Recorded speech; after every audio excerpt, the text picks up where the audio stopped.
दोस्तों आज के लिए हमने जो लफ्ज चुना है वो लफ्ज है रब्त। रब्त लफ्ज को हम कई बार गानों में सुनते हैं, अक्सर व बेशतर वो शायरी में जरूर इस्तेमाल होता है या हमारी आम बोलचाल की जिंदगी में भी हम उसे बहुत इस्तेमाल करते हैं। तो सबसे पहले हम ये देख लेते हैं कि जब हम लफ्ज रब्त इस्तेमाल कर रहे होते हैं तो उसके क्या क्या मतलब निकल सकते हैं। पहले मैं हिंदी में आपको बताऊंगी।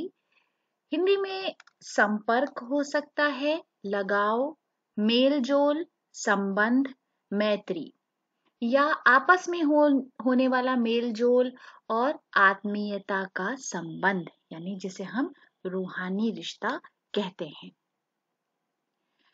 अंग्रेजी में उसके इस तरह से मतलब निकल सकते हैं: bond, binding, relation, intimacy, link, connection और सोशल बॉन्डिंग।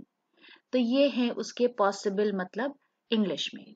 उसके अलावा अगर आप उर्दू में उसकी तशरीह करेंगे तो इस तरह से कुछ मतलब होंगे: ताल्लुक, दोस्ती, लगाव, ताल्लुकात, मेलजोल, उनसियत, वाबस्तगी, निस्बत, वास्ता, मिलने जुलने की कैफियत या अमल और मोहब्बत।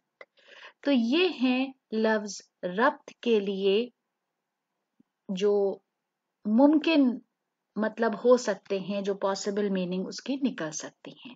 और दोस्तों, रब्त को कभी भी रबत मत कहिए, तलफ़ुज़ पर खास ध्यान दीजिए, प्रोनंसिएशन या उच्चारण आपका सही होना चाहिए। लफ्ज रब्त को मीर तकी मीर ने बेहद खूबसूरत अंदाज से अपने एक शेर में इस्तेमाल किया है। वो शेर मैं आपके लिए लिख रही हूँ। होगा किसी दीवार के साए में पड़ा मीर, होगा किसी दीवार के साए में पड़ा मीर, क्या रब्त मोहब्बत से उस आराम तलब को।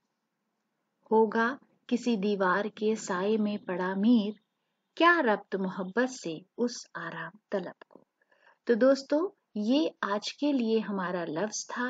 वीडियो आपको कैसा लगा, आपकी राय का हमें कमेंट्स बॉक्स में इंतजार रहेगा। अगर अभी तक आपने हमारे चैनल को सब्सक्राइब नहीं किया है तो बराए मेहरबानी जरूर सब्सक्राइब करें। वीडियो देखने के लिए बहुत बहुत शुक्रिया।